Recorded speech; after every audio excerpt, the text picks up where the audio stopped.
Right. Let's talk about what 500,000 TL buys you in 2026. You want a car? Fine. Here's what the market offers you at that price. A base spec, front-wheel drive, beige-colored, soul-destroying hatchback. Something built in a factory by people who were clearly thinking about their lunch break. A car with the visual drama of a cardboard box and about the same amount of structural integrity. Or you could buy a Roadster, a proper open-top, wind-in-what's-left-of-your-hair machine. One with a folding metal roof, a three-pointed star on the bonnet, and a bloodline that traces back to the greatest road cars Germany has ever produced. Before we begin, if you are the kind of person who appreciates a good car and an even better argument, hit subscribe. There are more of these coming. You will not want to miss them. I'm talking about the Mercedes-Benz SLK, the R170, the Baby SL. And today we are going to find out if it's the smartest 500,000 TL you will ever spend or the most expensive regret of your entire adult life. Cast your mind back to 1996. The Berlin Wall had been down for 6 years. The internet was a screeching dial-up noise, and Mercedes-Benz walked into the Geneva Motor Show and dropped an absolute bomb on the automotive world. The SLK, with a folding metal roof. Now, I know what you're thinking. Jeremy, cars with folding metal roofs exist everywhere. Yes, now they do. Because of this car. Before the R170 arrived, if you wanted a Roadster, you had two choices. You bought a soft top and accepted that every petty criminal with a penknife could access your car in approximately 4 seconds. Or you bought a hardtop coupe and accepted that you would never ever feel the sun on your face without stepping outside the vehicle entirely. Mercedes said no. We can do better. The Vario-Roof, and what a magnificent name that is, uses a series of hydraulic actuators to fold the entire hardtop in on itself and tuck it neatly into the boot in 25 seconds. 25 seconds? It's like watching origami performed by a very well-paid engineer from Stuttgart. The engineering behind it is genuinely remarkable for its era. 2 aluminum panels, hinged at precise points, driven by a hydraulic system, pressurized to around 150 bar. The whole mechanism weighs roughly 40 kilograms, which, yes, does live above your rear axle and does affect weight distribution. But we'll come to the driving experience in a moment. The real-world benefits for a city dweller, and this car was absolutely designed for city dwellers, are considerable. Unlike a soft top, nobody is slashing through it to steal your parking change. Unlike a Targa panel, you don't need to find somewhere to store a giant piece of roof. And at speed on the motorway, the noise isolation is simply in a different universe to canvas. You can have a conversation at 130 kilometers per hour without sounding like you're shouting across a wind tunnel. For Istanbul traffic. For Izmir's coastal boulevards. For anyone who wants the theater of a convertible without the inconvenience of a convertible, the Vario-Roof was, and still is, a genuinely brilliant solution. Now, the engine. Because this is where it gets interesting. The R170 came with 3 engine options, and choosing between them is one of the most important decisions you will make when buying one of these cars on the used market today. First, the 200. A 1.9-liter naturally aspirated 4-cylinder producing 136 horsepower. It is fine. It is absolutely, completely, utterly fine. It will get you from A to B. It will not, under any circumstances, make you feel like a hero doing it.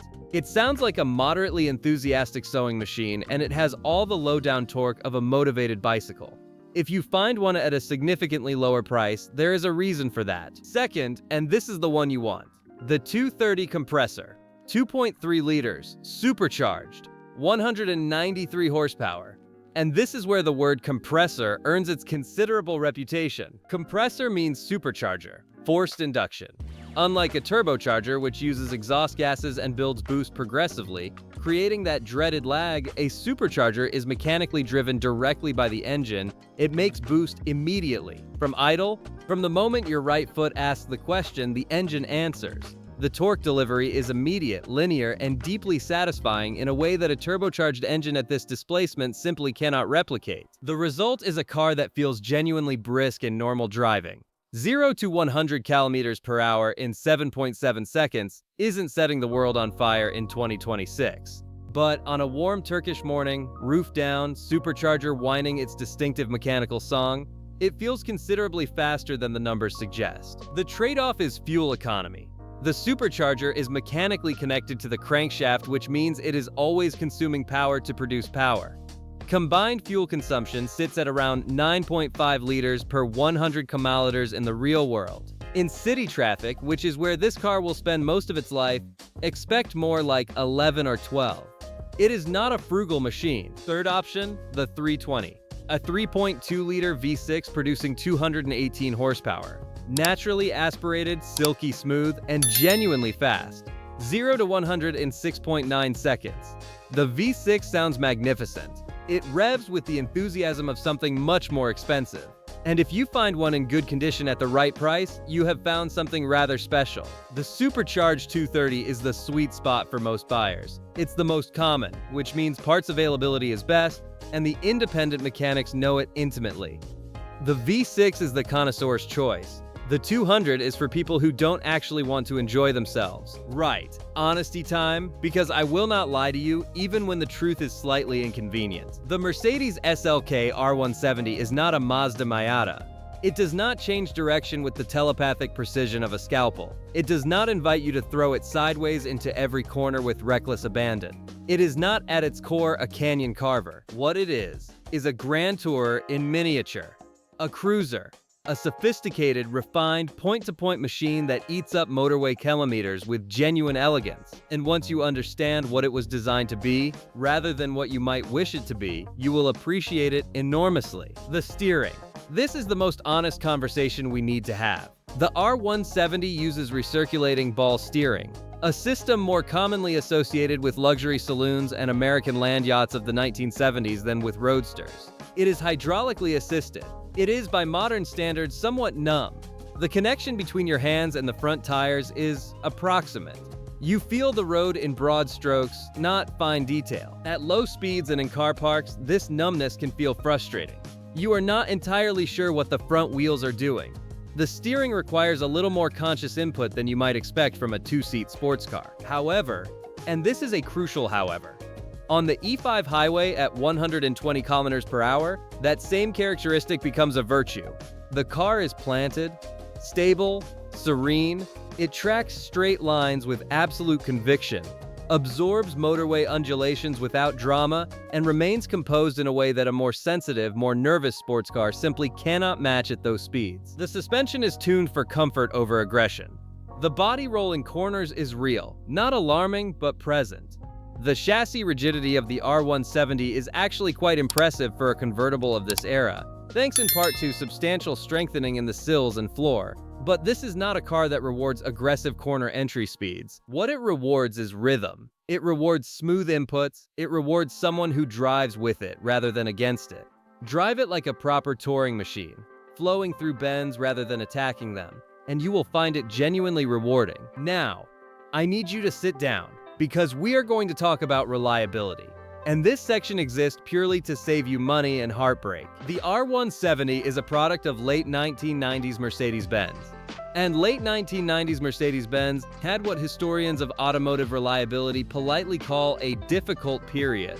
This was the era before Daimler realized that cutting costs on interior materials was a catastrophic own goal. Problem number 1, the sticky interior. This is the most famous, most universally hated, most thoroughly documented failure of this generation of Mercedes. The soft-touch plastic coating used on the dashboard, center console, door handles, and steering wheel column was designed to feel premium. What it actually does after approximately 10 to 15 years is decompose. It becomes a dark, tacky, revolting substance that transfers itself onto everything it touches.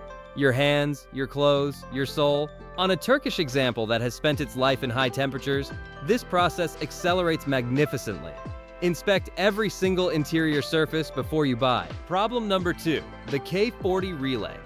This small, inexpensive component lives in the engine bay fuse box. When it fails, and it will fail because they all fail, it causes all manner of electronic chaos. Random stalling, failure to start, erratic instrument behavior. The good news is that replacement costs approximately 200 TL and takes 20 minutes.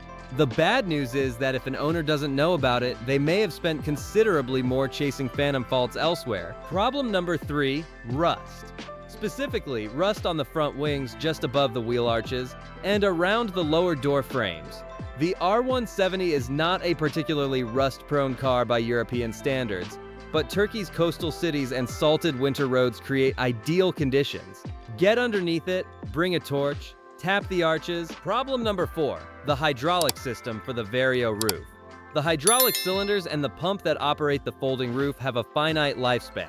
A roof that operates slowly, taking 45 seconds instead of 25, is a roof with a tired pump.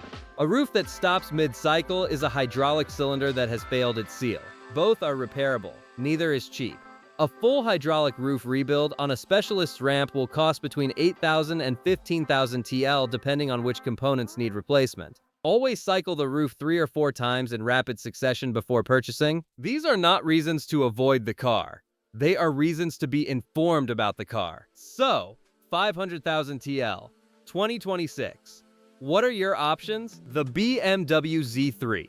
The R170's most obvious rival when new, and its most obvious rival on the used market today. The Z3 is a more overtly sporting car.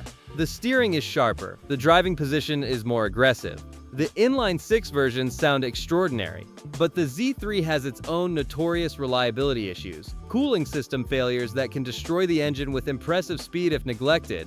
Parts are becoming expensive, and it offers significantly less of the refinement and practicality that makes the SLK genuinely usable as a daily driver. The Mazda Miata, the NA or NB generation, is available at this price point and is the enthusiast choice. It is lighter, more agile, more honest in its communication, and, this is important, significantly more reliable than either German option, but it is a soft top. And it is a smaller, more basic car in every measurable way. It is brilliant. It is not luxurious. The SLK is the grown-up choice. It is for someone who wants the open-top experience without sacrificing refinement. Someone who wants to pull up at a restaurant and not apologize for their car. Someone who values the security and noise insulation of a hardtop, but refuses to be confined to one permanently. In that specific brief, at this specific price, nothing else in the bracket touches it. So, is the Mercedes SLK R170 a bargain or a money pit? The answer, as with all things worth having in life, is it depends entirely on how you approach it. A neglected example with sticky interior, a sluggish roof, and surface rust is absolutely a money pit. Walk away. Do not be seduced by a low price tag on a poorly maintained car, but a clean 230 compressor with documented service history, fresh hydraulic fluid, and an interior that someone has cared for, that is one of the great used car bargains of 2026. It is style, engineering heritage, forced induction performance, and genuine all-weather usability for the price of a forgettable hatchback. You will not regret it. Now, down in the comments below, I want to know your favorite budget roadster under 500,000 TL. The Z3, the Miata, something completely unexpected? Tell me, fight about it. I'll read every single one. And if you enjoyed this, subscribe. It costs you nothing, and it means everything. All the links, all the resources, everything we mentioned today is down in the description. Go have a look. See you on the next one.